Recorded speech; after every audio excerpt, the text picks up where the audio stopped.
In May 2007, I was invited along with Tony Pua, Jun-E and Malaysia journalist Jun-E to speak about blogging in Malaysia, and I spoke about the battle between new media and old politics at that time, and how the politics of divide and rule, command and control is unable to cope with the open nature of the new media.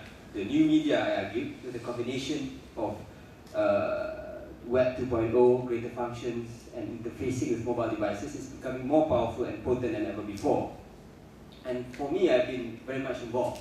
Since I was a 15-year-old in 1997, I started a website at that time on GeoCities, and later in 2001, I started writing for Malaysia after the Reformasi movement, and I started my own blog in the same year. And of course, we have seen how effective new media has become across the globe.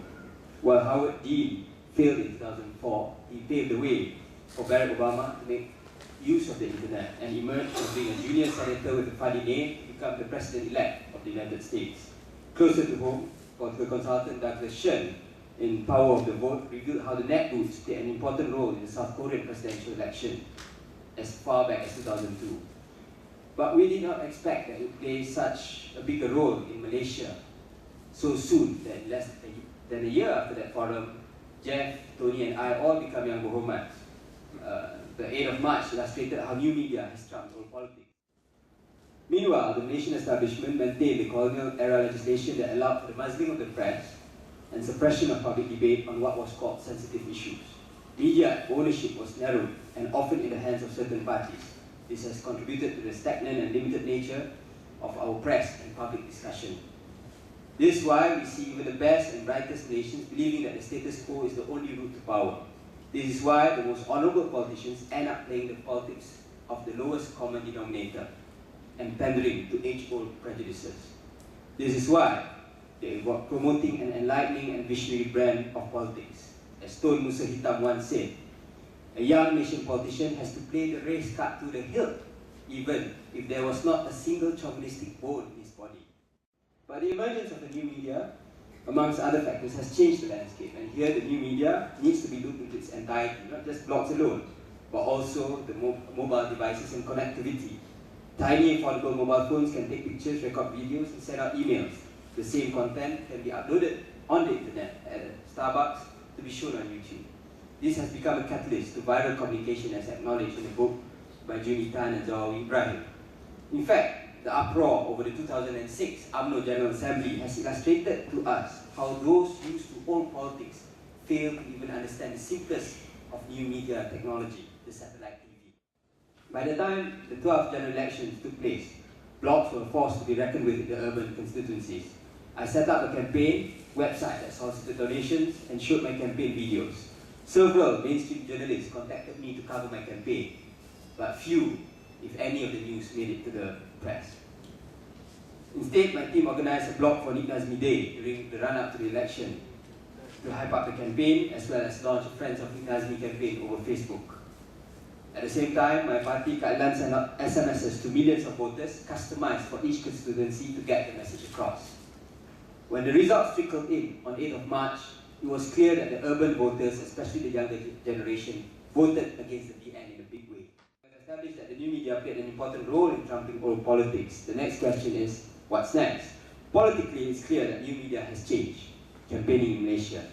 As Rocky alluded to just now, UMNO has also recognized the fact and that their leaders have entered the blogosphere despite having denigrated it in the past.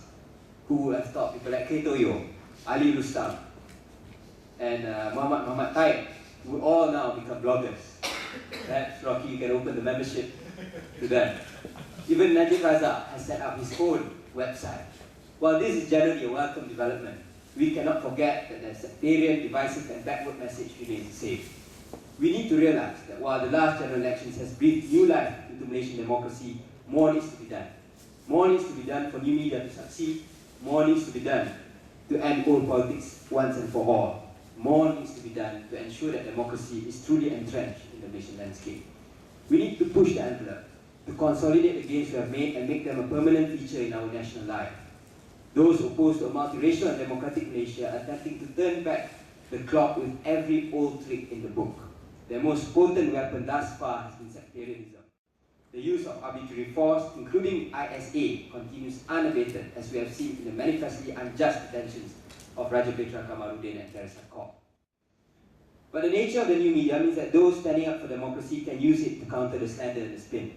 This was not possible before, due to the dominance of the government-controlled media, but the ICT and its tools now allow us to get our side of the story out to as many people as possible at the lowest cost available.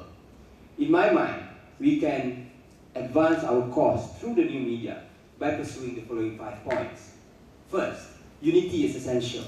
It is important that practitioners of the new media respond with a united voice against the arbitrary use of the law or other more insidious attempt in order to silence, intimidate or control them. Also, attempt to split the progressive movement in the country along sectarian or even ideological lines must be exposed and must be resisted. The fact that there are only 2 groups in Malaysia today, those who want to change the country for the better and those who do not want to do this. Secondly, on the other hand, however, the netroots must always keep in mind that we have to practice what we preach. And as Rocky mentioned just now, we too must exercise the principles of independence, free speech and critical thinking on our blogs or websites. We must allow views different from ours a free hearing. We too must be willing to accept criticism and the fact that some people will not agree with us no matter what. There's also a new need to continue to expand the netroots. The greater the internet penetration and the more tech-savvy Malaysians are, the easier the process of democratization becomes. Part of our activism must therefore go to ensuring that the access to the ICT is expanded across the board in Malaysia. Part of our agenda must ensure that the people in the places with the least access to such technology gets it, and most importantly, they are given the resources to use such innovations critically and well. It is no accident that in Selangor, the only VN seats left are in the rural areas. Fourthly, new media practitioners should also maintain the highest journalistic ethics and standards. Again, what Rocky has mentioned just now. Blogs, regardless of what they were originally created for, are now public documents that are in the public domain. This is especially true for SOPO or social political bloggers and websites.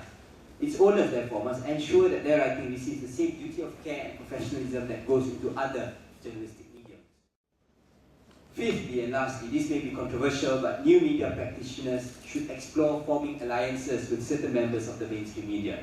It is true, as alluded to earlier, that most mainstream media outlets in the country have become regrettably been reduced to become mere tools of the ruling party. Which ruling party, I'm not sure. We need to acknowledge, however, after 8th of March, there have been some shift in the mainstream media in trying to become more credible, perhaps with the exception of Utusan Nation. But there are still many restrictions that continue to exist, and many journalists still in the system are increasingly frustrated with the restrictions imposed on them and desire a free press just as badly as people in the new media. We must never forget that our goal is not to supplant or destroy the traditional media, because we won't be able to do so, but to free it from political influence and complement it as channels of public opinion. The netroot should therefore reaffirm its commitment to support mainstream media journalists who continue to uphold the principles of integrity in their reporting.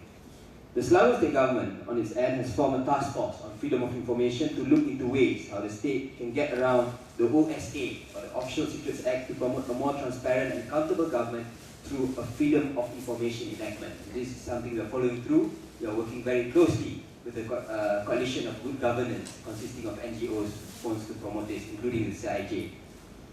Malaysia has already come a long way through the new media. If the latter continues to be fully utilized courageously and shrewdly, then our country can progress further still. But old media, as I mentioned just now, will not disappear, and it's crucial that we get the old media to advance our cause. Even now, we see some changes from the mainstream media, but more needs to be done for lasting change to become a reality. The new media has provided new possibilities and unleashed new forces.